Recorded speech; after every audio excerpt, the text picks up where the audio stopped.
Fala galera do primeiro ano, aqui que fala professor Ibrahim. Vamos mais para um vídeo aí, vídeo de número 6, né? Vídeo 6 sobre diagrama de Venn. Professor, o que é o diagrama de Venn? O diagrama de Venn, gente, ele é um conjunto, tá? Como nós estávamos vendo, mas eu posso colocar os elementos dentro desse formato aqui de um círculo, né? Diagrama de Venn, de um círculo ou de um representando aqui fora o conjunto universo, tá?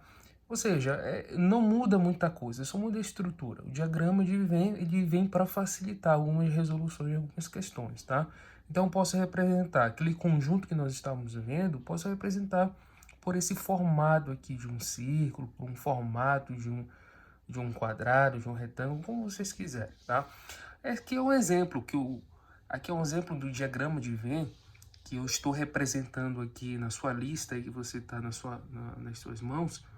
O conjunto universo aqui, ó, a representação do conjunto universo, nós temos aqui os elementos desse conjunto universo. E quais são os elementos desse conjunto universo? São o quê? O alfabeto, né? Aqui nós temos todas as letras, né, do alfabeto nesse conjunto universo. E dentro desse conjunto universo eu tenho um outro conjunto, que é o conjunto das vogais. Conjunto das vogais, tá?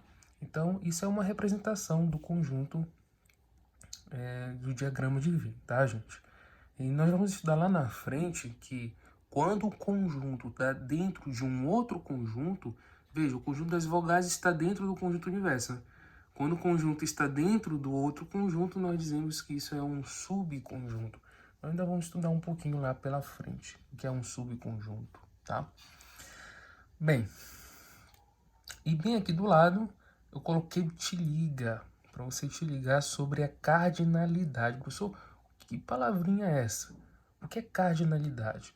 A cardinalidade nós representamos por duas barras verticais paralelas, tá? Duas barras verticais paralelas. Isso aqui significa cardinalidade de um conjunto. Aí o conjunto fica aqui dentro, tá bom? Professor, o que significa cardinalidade? Gente, a cardinalidade nada mais, nada menos do que é a quantidade de elementos, gente. É a quantidade de elementos que tem um conjunto, Por exemplo, o conjunto A, ele tem quantos elementos? 1, 2, 3 elementos. Então, a cardinalidade barrinha, conjunto, é 3. Pronto. O conjunto B tem quantos elementos? Não tem elemento, 0. E o conjunto C, o conjunto C é igual ao conjunto dos números inteiros. Lembrando que o conjunto dos números inteiros é infinito, né, gente?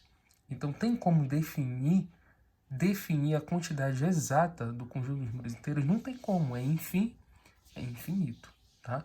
Então, esse carinha aqui, ó, a cardinalidade dele aqui, ó, não tem, porque é infinito, né? Não tem como definir.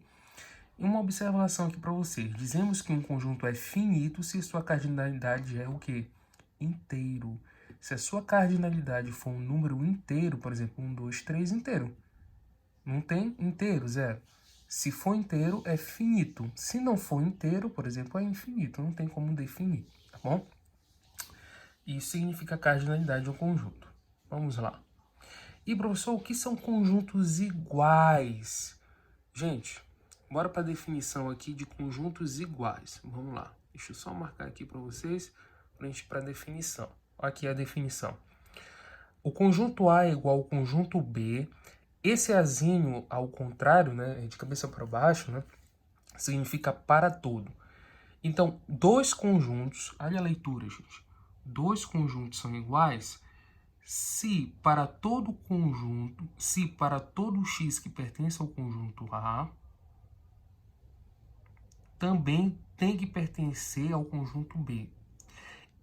E todo x que pertence a B também tem que pertencer a A. Exemplo, professor, faça a leitura novamente. De novo, o conjunto A é igual ao conjunto B se todos os elementos que pertencem a A também pertencem a B.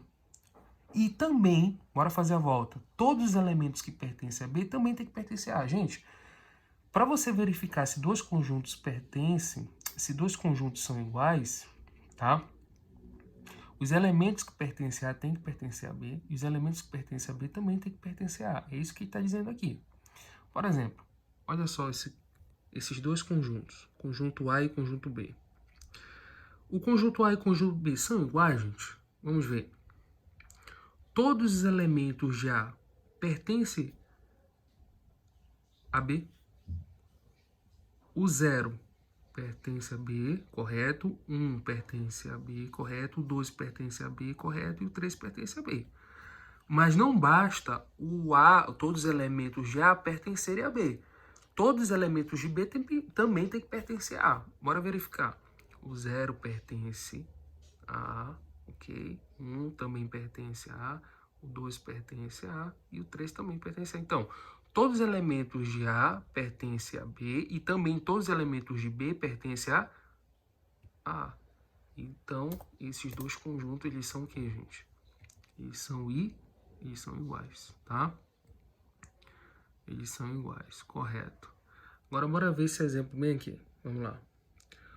Todos os elementos de C, para ser igual, tá? Todos os elementos de C têm que pertencer a D. E todos os elementos de D também têm que pertencer a C, tá certo? Vamos lá. Todos os elementos de C pertencem a D. Bora devagar. 1 pertence, 2 pertence, 3 pertence, 4 pertence. Correto. Agora, todos os elementos de D também têm que pertencer a C, tá? 1 pertence a C, correto. 2 pertence a C, 3 pertence a C, 4 pertence a C, mas 5 não pertence a C. Como o 5 não pertence a C, então não são iguais. Professor, o que eles são? Eles são o quê? Diferentes, né, gente? São diferentes. Então, não são iguais. São diferentes. Então, gente, para que dois conjuntos sejam iguais, os elementos do primeiro conjunto têm que pertencer aos elementos do segundo conjunto. E os elementos do segundo conjunto têm que pertencer aos elementos do primeiro conjunto. Tá? Não vai errar aí esse tipo de questões que é bem recorrente em prova, tá certo, gente? Até a próxima aula, até o próximo vídeo, tá certo? Até mais.